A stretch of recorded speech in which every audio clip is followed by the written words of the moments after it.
السلام عليكم ورحمة الله تعالى وبركاته. بسم الله والحمد لله والصلاة والسلام على أشرف المرسلين وعلى آله وصحبه وسلم أما بعد. ಗೌರವಾನ್ವಿತ ಗುರು ಹಿರಿಯರೇ, ಮಾನ್ಯ ತೀರ್ಪುಗಾರರೇ ಹಾಗೂ ನನ್ನ ನೆಚ್ಚಿನ ಸಹಪಾಠಿ ಮಿತ್ರರೇ, ಮೆಹಸನ್ನ ದರ್ಸ್ ಬೈತರ್ಕ ಅಲ್ ಮುರಾಫಕ ವೆಸ್ಟ್.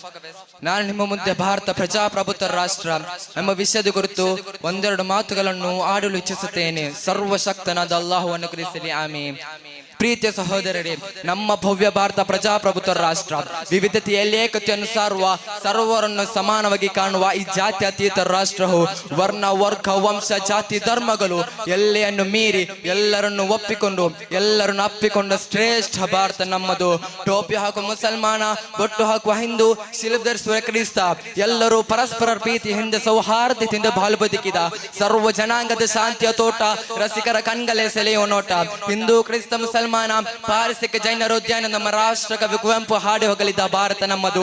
ಸಾರೆ ಜಹಾನ್ ಸೆ ಅಚ್ಚ ಹಿಂದೂ ಸಿತಾ ಹಮಾರ ಹಮಾರ ಎಂದು ಅಲ್ಲಾಮ ಇಕ್ಬಾಲ್ ಅವರು ಬಣ್ಣಿಸಿದ್ದ ಭವ್ಯ ಭಾರತ ನಮ್ಮದು. ಆದರೆ ಇಂದು ನಮ್ಮ ದೇಶದ ಏಕತೆ ದಿಕ್ಕನ್ನು ಬದಲಿಸುವ, ದಿಕ್ಕು ತಪ್ಪಿಸುವ ಷಡ್ಯಂತ್ರಗಳು ದಿನ ದಿನಕ್ಕೆ ಹೆಚ್ಚಾಗುತ್ತಿದೆ. ಜಾತಿ ಹೆಸರಲ್ಲಿ ಅಮಾಯಕರು ಕೊಲ್ಲಲ್ಪಡ್ತಿದ್ದಾರೆ, ಶೋಷಣೆ ಒಳಪಡ್ತಿದ್ದಾರೆ. ಉತ್ತರ ಪ್ರದೇಶದ ಆಂಧ್ರ ಎಂಬಲ್ಲಿ 52 ವರ್ಷದ ಮೊಹಮ್ಮದ್ ಅಖ್ಲಾಯ್ ಕೊಲ್ಲಲ್ಪಟ್ಟಿದ್ದು ಮನೆಯಲ್ಲಿ ಗೋಮಾಂಸವನ್ನು ಇಡಲಾಗಿದೆಂಬ ಸುಳ್ಳು ಆರೋಪದ ಮೇಲೆ ಆಗಿದೆ. ಮನೆಯಲ್ಲಿ ಇಡಲಾಗಿದ್ದ ಮಾಂಸವು ಕುರಿಯ ಮಾಂಸ ಎಂದು ಕೈಮುಗಿದು ಕೇಳಿಕೊಂಡರು. ಬಿಡದಷ್ಟರ ಅಮಾಯಕರನ್ನು ಬಲಿ ತೆಗೆದುಕೊಂಡರು. ಪ್ರಕರಣ ಬೆಳಕಿಗೆ ಬಂದ ಹಿನ್ನೆಲೆಯಲ್ಲಿ ಇದು ಅನಪೇಕ್ಷಣೀಯ ಮತ್ತು ದುರದೃಷ್ಟಕರೆಂದು ನಮ್ಮ ದೇಶದ ಪ್ರಧಾನಿ ಟ್ವೀಟ್ ಮಾಡಿ ಸುಮ್ಮನಾದರು. ಆದರೆ ಒಂದು ಇಡೀ ಕುಟುಂಬಕ್ಕೆ ಬೆನ್ನೆಲುಬಾದ ಕಣ್ಣಕನ ಕುಟುಂಬ ಬೀದಿ ಪಾಲಾದವು. ಇದು ಪ್ರಸ್ತುತ ಭಾರತ ಸನ್ನಿವೇಶವಾಗಿದೆ. ಜಾನುವಾರುಗಳು ನೀಡುವ ಪ್ರಾಮುಖ್ಯತೆಯನ್ನು ಮನುಷ್ಯನಿಗೆ ನೀಡಲಾಗುತ್ತಿಲ್ಲ ಎಂಬುದು ಅತ್ಯಂತ ಖೇದಕರ ಸಂಗತಿಯಾಗಿದೆ. ಮಾನವೀಯತೆ ಮೆರೆಯಾಗುತ್ತಿರುವ ಇಂತಹ ಪ್ರಕರಣಗಳು ಇಲ್ಲಿಗೆ ಕಂಡುಕೊಳ್ಳುವುದಿಲ್ಲ.